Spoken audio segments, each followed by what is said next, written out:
More than 5.5 million people internally displaced, and a third of the population facing hunger. Statistics from the Democratic Republic of Congo that seldom grab global headlines. The Norwegian Refugee Council says it's the world's most neglected crisis. Our response plan for the entire humanitarian community, it targets only 8.8 million of the 27 million people in need. It's really targeting only the most vulnerable people in the country. And as of today, it's 18% funded.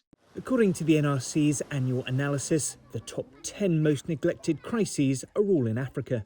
Their analysis takes into account levels of funding, media attention and diplomatic initiatives.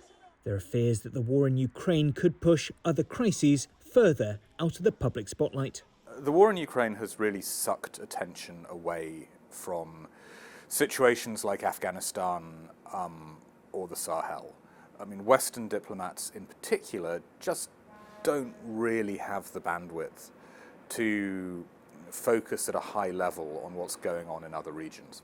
Aid agencies warned that the war in Ukraine could also exacerbate crises around the globe. Before Russia's invasion, Ukraine was a breadbasket for much of the world. With exports severely disrupted, United Nations Secretary General Antonio Guterres warns the war could spark a global food crisis. The UN says this could push millions of people towards food insecurity.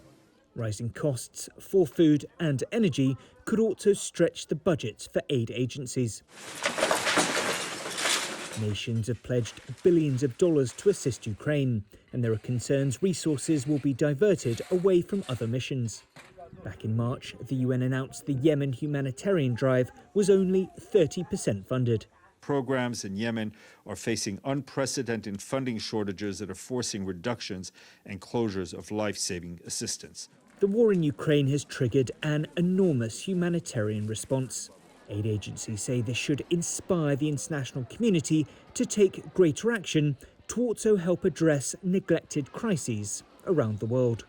William Denselow, New York.